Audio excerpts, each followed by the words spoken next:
The other thing I like too is playing hockey.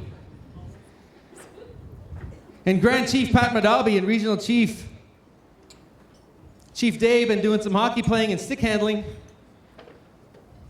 Passing it off to Chief Day, passing it off to Grand Chief Madabi, back and forth. Originally, Chief Day was supposed to be here, and he's off to an AFN event, which is fine, cool. Grand Chief Madabi says, oh yeah, okay, I'll take over. He canceled, it's cool, no problem, you know, leaders are busy. Then back to Chief Day. So Chief Day's here, supposed to be at an AFN political meeting, but as we know, at least me, I'm only speaking for myself here. But what really matters to me are the people. And we know we can get some proxies, as we call it, to kind of take your place. That's cool. But to come here and to hang with us, Chief Day, it means a lot. So we appreciate you being here with us. So let's give it up for that, guys. He's here. He wants to be here. It's cool.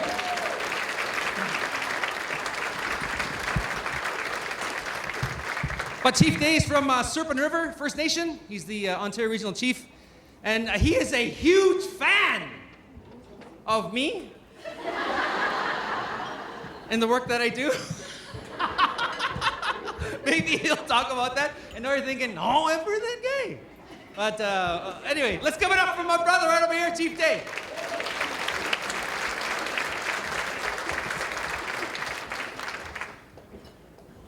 Don't you just love this guy?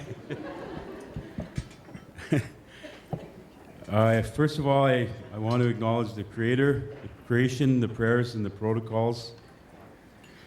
I want to, first of all, I just have to speak about this guy. It just amazes me every time I'm in the same room with this guy. But I want to tell you what I learned from him.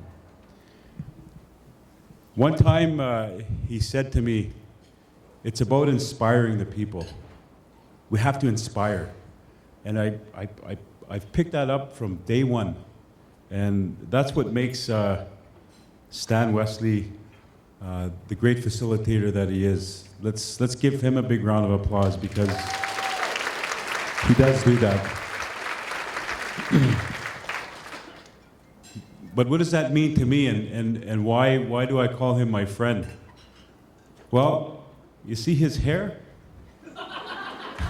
He has inspired of diabetes. There is a role in our own approach in mitigating this terrible affliction. So let me just go down the list of what I thought this morning I should note as part of that process. Exercising, being active, walking in the bush, and doing crunches. So, you know what? I have a six-pack. I'll share that with you later, Stan. I have a six-pack. But I say that proudly because, you know, I needed to get well. And even in the last year, I found with this job, I was very, very busy. And I found myself going down that path again, and I really needed to get control of this. So about 3 months ago, I said, you know what, time to really do a check-in here and get well. But what I found was this, that you can actually do crunches while you're driving. You just gotta go like that. See me, Stan? You drive like that. I do that when I'm driving. So if you're determined enough, you'll be able to help deal with this issue of diabetes. Walking in the bush and you know, the point is that we need exercise. Diet, food consumption. And you know what I realized is that part of this had to do with coordinating your metabolism. You know, it's the type of food you eat. You know, if it sinks, you're not doing good. If it floats, you're on the right track. I don't know if you caught that, but fiber, you need fiber in your diet. And I realize that that's part of what's happening is diabetes left unattended. Your body is just going to sit there and absorb the impact of diabetes. You have to work with it. And it's this notion of taking ownership of diabetes. Physiologically, psychosocially, and spiritually. And so I thought about that this morning. And I want to make the point that as an individual, it's what I eat, it's the physical aspect of that. My physiology is so important, and I've been gifted that by the Creator. And Mother Earth provides everything that I need to make sure that it's taken care of, including the ground that I walk on. But psychosocially as well, I think there's a lot to be said about the environment that we're in, and the social structures, and those are important in our communities, right? Think about what the YMCA done one time, right? They made a national policy about removing all candy bars and pop machines out of the YMCA. Why? Because within their social setting, it wasn't consistent or congruent with the mandate and vision of well-being. And that's an important aspect. How are our social structures and systems set up? And obviously, spiritually, I don't want to go down that path, but I just explained to you my story. And I believe that also exists at home in our families, in our homes. So it's an important part. Establishing and sticking to healthy choices. And working with partners at all levels. And I just want to maybe note that, as I began to look at what I would talk about today, I looked at the pamphlet and it struck me all the different people that are working on diabetes, but at a policy or political level, we don't look at that often. And I think that we're remiss, and I do believe we have to take the time, and that's why, as Stan indicated, why I'm here, because I think this is really important for me to be here. So let me review some high points about this again. But think about it from the perspective of ownership and activity, and seek to find your place in the solutions, even if it means offering a child you see eating pop and chips for breakfast, a healthy sandwich and an apple. This image in my mind of these poor kids, maybe that don't have enough to eat at home. What's happening is there's a trend that's been developed. It's cheaper to feed that kid pop and chips than it is to actually have a healthy meal and snacks. And that's a big part of the problem. We're obligated to change that. So at a local level, if you see a kid eating pop and chips, think about diabetes for a second and look what's happening to our kids in our communities. We have to do more, folks. So I think we can actually do that. If you just took a sandwich and said, no, you give me that pop and chips and here, you eat this. You've had a major impact on that child just for that second, right? They're getting nutrition that they need, and they're not shoving all that processed garbage in their body, further inciting the onset of diabetes. Type 2 diabetes remains one of the most pressing health issues for First Nations in Canada. The World Diabetes Federation reports that First Nations people represent 45% of youth with new onset of type 2 diabetes in Canada. A recent study out of Nova Scotia found that the prevalence of diabetes in the Aboriginal people for ages 20 to 39 is 5 times higher than the general population. Given the urgency of the situation, the AFN is working with Health Canada to ensure prevention and health promotion initiatives that reflect community priorities and are being driven by and for First Nations. So again, my work at the Chiefs Committee on Health with the Assembly of First Nations, this is a priority, and I think it's important for me to underscore that and assure you that I'm not just here talking, sharing my personal experience, that I actually have a job to do, and the Chiefs have given me a responsibility to undertake. Rates of type 2 diabetes among First Nations are estimated to be 3 to 5 times higher compared to the mainstream Canadian population, and these rates continue to grow. First Nations are also disproportionately affected by diabetes related complications and comorbidities, i.e. kidney, heart disease, and I believe even addiction and social issues and family violence and things like that. It's all combined. I can remember when I had that episode, I can remember how irritable I was. Like there was just something not right. I didn't feel good, and everybody else around me was feeling that, and it gradually escalated. Relatedly, many of our communities continue to face chronic food insecurity, inaccessibility to potable drinking water, and environmental safety issues. Community programs are chronically underfunded, and First Nations must face a health system riddled with jurisdictional barriers. If impactful and sustainable change is to occur, all levels of government must be involved, which is why I decided to change my plans here. And I don't know how this guy knew that, but you must have read my mind or something, Stan, but yeah, he knows everything, he says. But the next thing is I have to bring a message back here. I did speak to the organizer, one of them, the other day, last week in Toronto, and I said that we can do some things, and I think we need to make sure that we follow up appropriately. So some key points which link the AFN work in diabetes with the work undertaken by the National Aboriginal Diabetes Association. As a national organization representing First Nations across Canada, the AFN works diligently to influence the policy agenda on priority issues such as type 2 diabetes. And I'm convinced that every policy sector has a place for the discussion and an action plan to deal with diabetes in First Nations. And I think that might be already assumed that we've taken a look at that, but I think it goes even deeper than that. Let me tell you what I mean by that. I think that we still live in a reality in Canada where health jurisdictions and health programs work in silos. And yes, we may know what the other one is doing on a surface level, but how is it actually affecting funding levels or program design or the implementation of boots on the ground?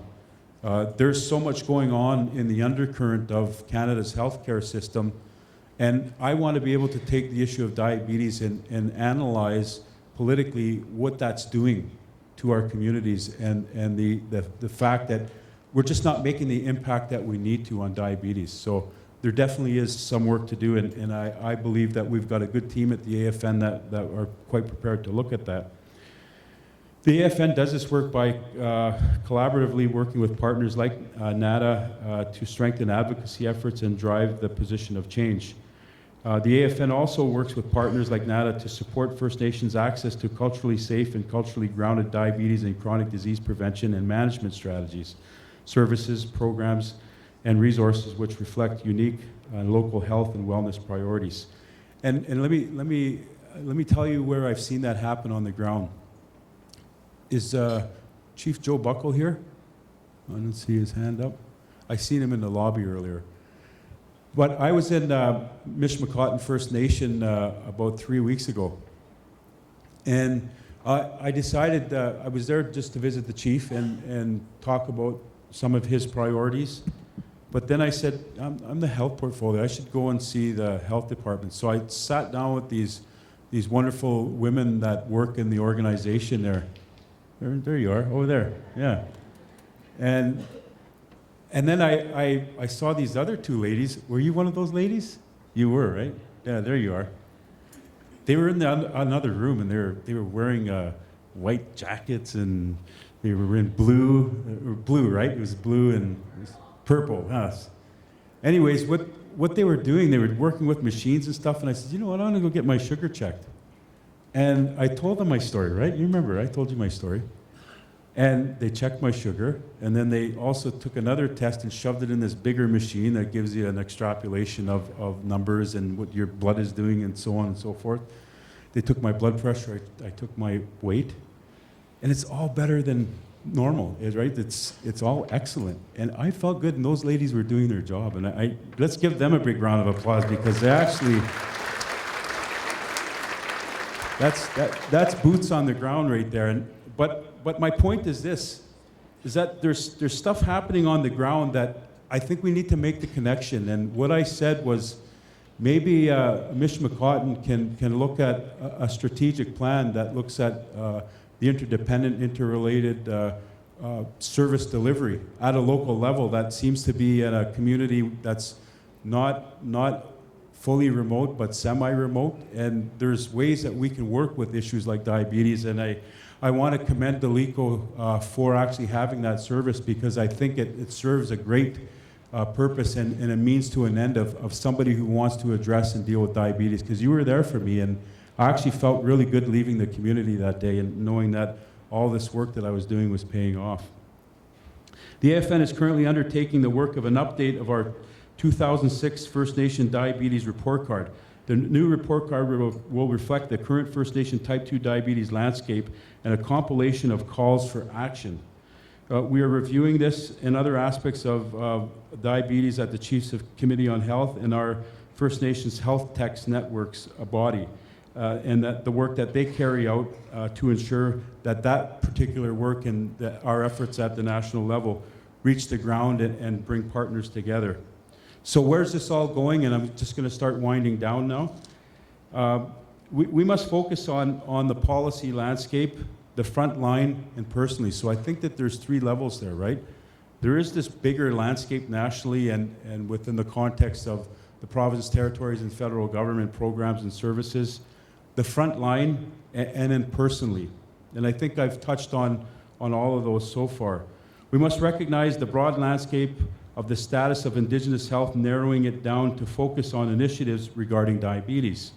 Connecting the landscape and the calls for action will be our work. So we're taking the TRC calls for action, and I believe some of the work you'll see come out of the AFN will actually focus on diabetes and how we can tie the calls for action to the work that you're doing. It's also about connecting to Indigenous medicines and practices as crucial to diabetes prevention as we once lived diabetes free, and I believe that we're there. Like we can actually live diabetes free. I'm not saying you don't need medicine, anything like that. That's not the purpose of my statement. It's that we can actually affect and then have an impact on diabetes. We must highlight as well what's happening both at the national and regional level regarding diabetes, and we can't take our eye off this issue. And I want to just underscore again that it will be important for me leaving here that we actually need to do some work together. So what I've proposed is this. I'm just going to highlight some of the needs here in conclusion. But what I would like from you, I'd like a memo to be developed by the National Indigenous Diabetes Prevention Strategy. There are folks here that can actually pull together a document. And in my work right now, I'm having the privilege and the honor of representing health issues of First Nations across Canada. But we're doing that very deliberately, and we're being very stern with the province and the federal government on our health issues, and we want to be part of the health accord negotiations. So the work that I believe we can bring forward has to be a discussion at the health accord discussion, and in those negotiations where there's investments being shared, where there's talk about what new innovative health policy looks like in this country. We need to bring diabetes there. So I'm asking you to get a memo and a document outlining what is important to you and what is important to our communities on diabetes. It's about more funding for prevention of diabetes, lack of services in the north for treatment and care options, lack of treatment and care options overall, i.e. the lack of treatment and care options when it comes to amputation and foot care. You know, strange discussion I had with the cab driver last night. Fired me. And I know he's very busy, and he's so busy. I see him in airports, I see him in meetings, I see him in lobbies. I see him everywhere. He's always busy. I never see him in a barber chair. His hair gets short when he gets his hair cut, then it gets longer, and then he's got to change his style. And then I wondered one day, why does he look like Howard the Duck? That's why. Because I learned from him how to work hard and you know, look good doing it. And that's what I did. I made my hair like this because I don't have time to get a haircut. He inspired me. That concludes the opening comments, thank you. Yeah. But I just want to say it is an honor to be here, and I do want to acknowledge Fort William First Nation and wish Chief Peter Collins was here. It's always good to be among the chiefs. I also want to acknowledge the Robinson Superior Treaty on which we're standing and we're having this meeting. This is a historical gathering place and a gateway to many Indigenous people, notable Anishinaabe Nation communities, Treaty 3 First Nations, and those that come here that are connected by friend, family, or career or education. I want to acknowledge the elders' prayers, the youth, the women, the men, but I want to make a special acknowledgement of the frontline workers that are here. It's so important that we take time to acknowledge the work that you do. You really see the deepest hardships in our communities around this issue that we call diabetes, and I want to take that time to acknowledge you. The conference organizers, I had a look at the agenda, and I can tell you that it is such a robust and innovative agenda. It covers a lot. I think that you participating in this conference will be very well served by the information and by the networking and the opportunities that come from this conference. I too really paid close attention to the theme of nature's reciprocity. And what I can make of that is it has to do with the active response to diabetes. And let me start there, because I think, and I'll share a little bit of my story, but what I thought about this morning when I was thinking that all living things have a spirit, there's some sort of movement.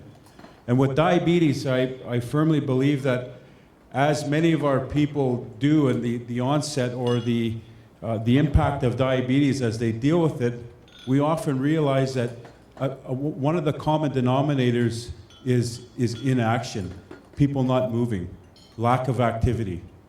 So I think that this whole notion of nature's reciprocity and recognizing that we have to take active measures to combat the issues of diabetes. That really is, I think, the essence of part of the theme here. So I want to speak about that a little further, but let me tell you a little bit about who I am and what I'm doing and why I am here, why it was important for me to be here today.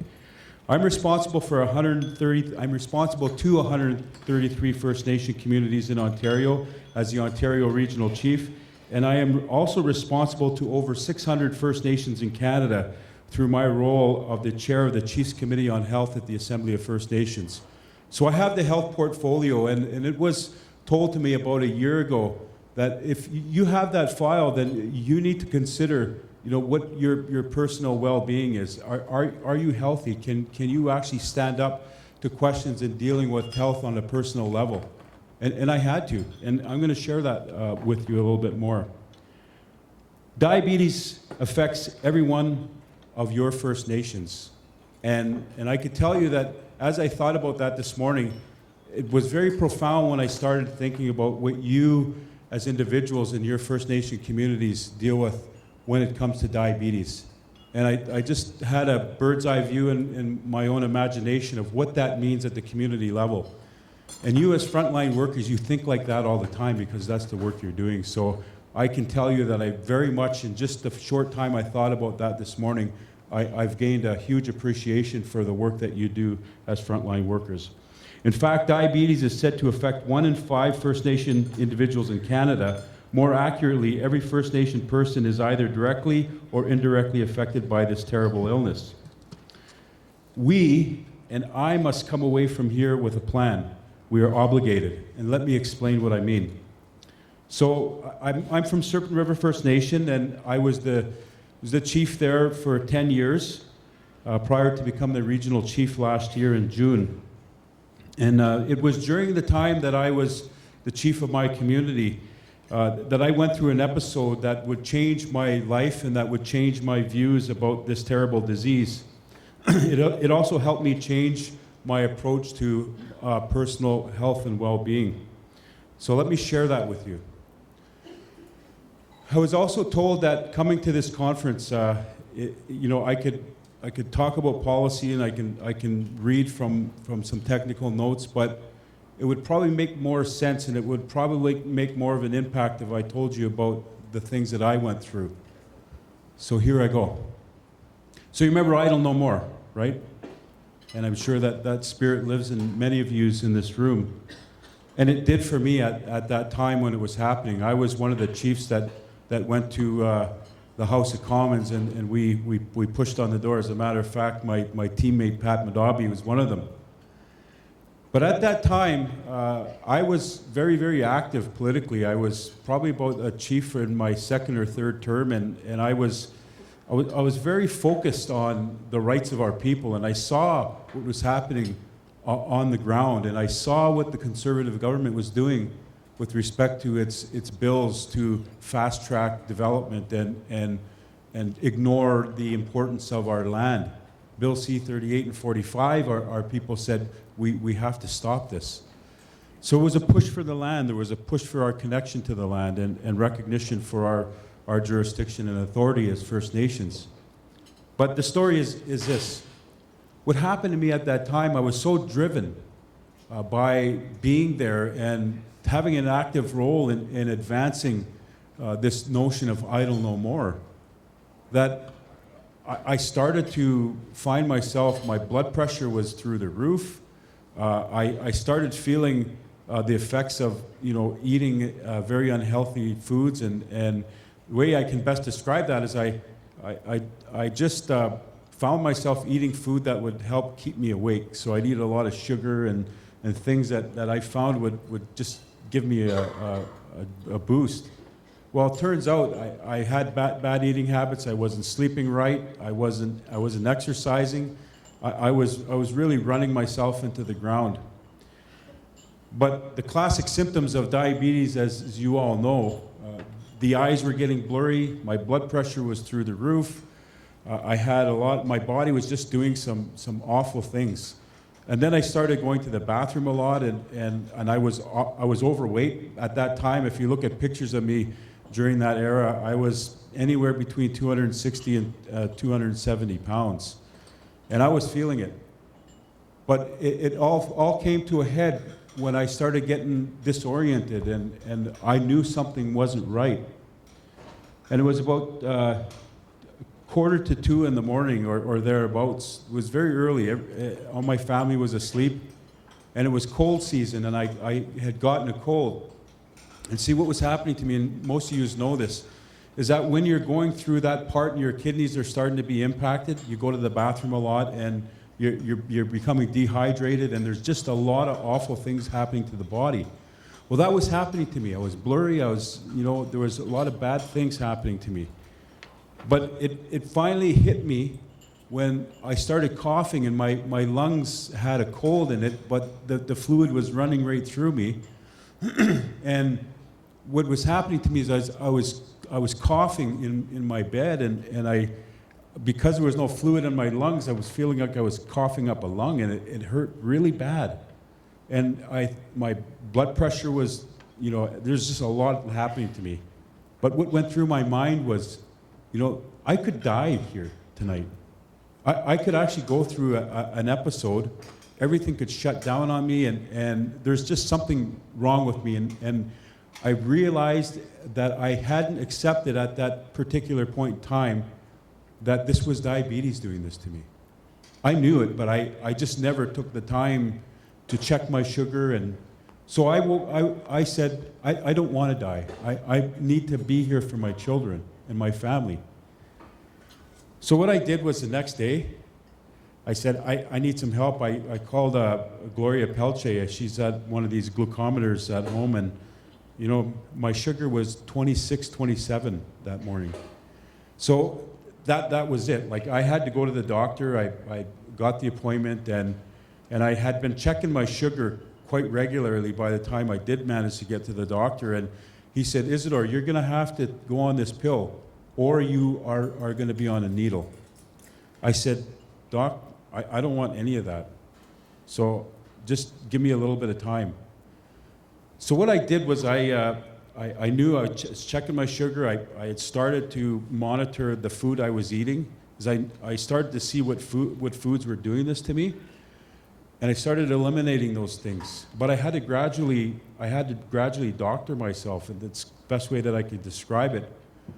But I had to go into the bush, and I'll explain this. And I don't purport to say that this is for everybody, but for me, I've carried a pipe for a long time, and I know the power of prayer when we're connected.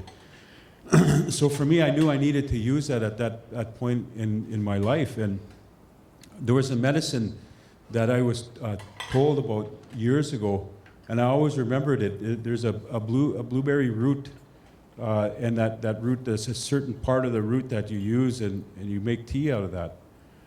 But here's what I need to tell you. That when I took that time to go into the bush and I got that plant, I did all the protocols that I was told to do. And what I did was I had to actually have a discussion with that plant.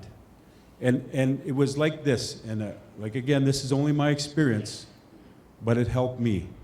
I had to actually tell my spirit, you know what, I'm gonna step back here. I need you to connect with that spirit, and I ask you to help me. And I can't doubt that. So what I did was I went through a process. It took me about an hour and a half. I had to take that medicine. I had to accept that medicine, and my spirit had to accept that. And there had to be a relationship to the land. And I did that all through those prayers, and it was something that was very personal for me that I've, honestly, I've never shared in a forum like this. I've shared it from time to time where I needed to, but I've never shared this story before. But I'm sharing it with you because I firmly believe that this nature's reciprocity is really what that's talking about, right? There's something happening, and the diabetes is a disease that actually stops us dead in our tracks, and it takes over, and it has control of us because we've lost connection with the environment, with the world around us, and our connection to the land for obvious reasons, right? There's a number of things that we can talk about. But my point is this, I had to connect, and I had to have a very deep discussion spiritually with myself, with the Creator, with Mother Earth, and with the spirit of that plant, with the spirit of that tobacco, with the spirit of that pipe, with the spirit of that water that I made that tea out of, with the spirit of that fire that came from that stove that brought those medicines together. So all of that was very sacred for me. And I can tell you this, that saved my life. I firmly believe that. Because what had happened to me at that time, and some of you may remember if you know me, but there was a major transformation in my body. And it helped me lose the weight. My sugar became perfect, the sugar levels became perfect. My blood pressure was better than normal. My weight, everything. So I need to share that story with you as a backdrop to, I believe, what is important in the discussions that we have here. Because for me, I've come to understand that in dealing with diabetes, that this is the most important aspect, is that individual's relationship to diabetes itself. It's a relationship, and it's one that we need to embrace, and it's one that we can't avoid. It's a spirit, it's part of us, and it's one that somehow we must make diminished so that it does not have control of our lives, and that's my story.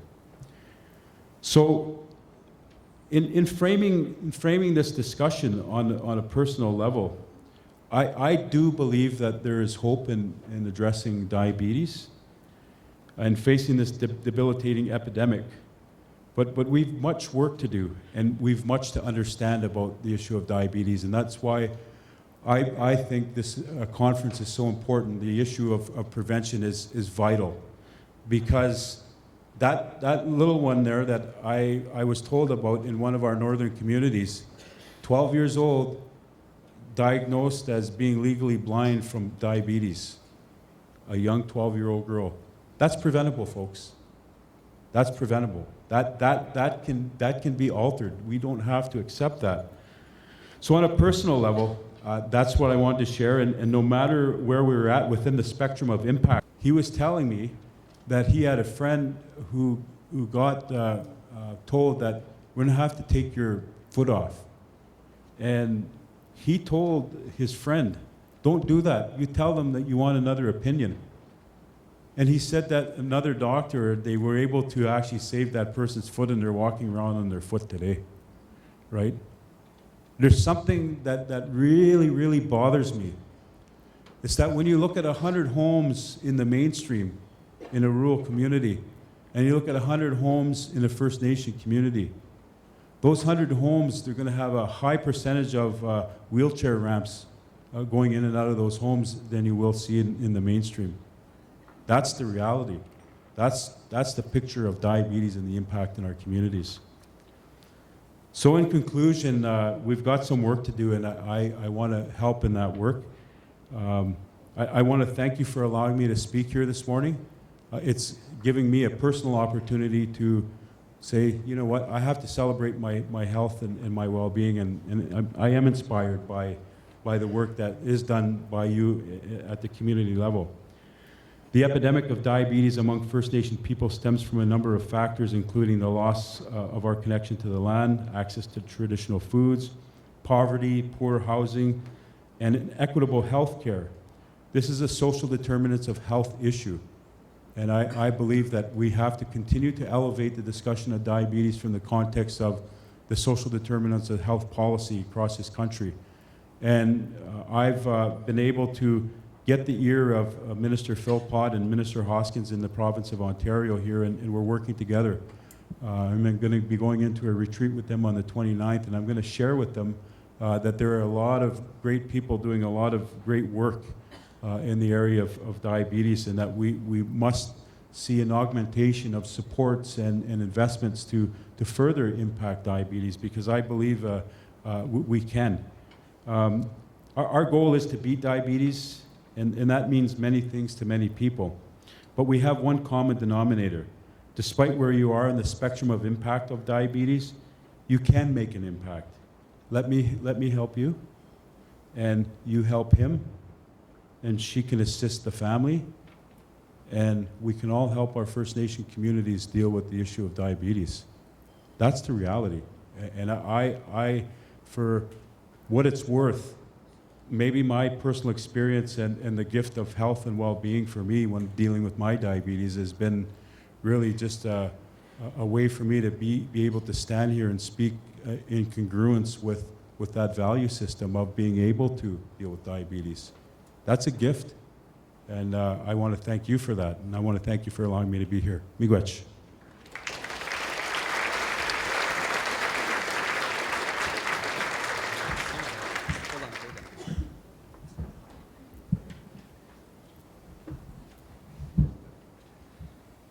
Chief Day, I don't know if anybody really heard anything else other than the six-pack, to be honest with you. But we thank you for everything. Proud of you, brother. Nice to see you.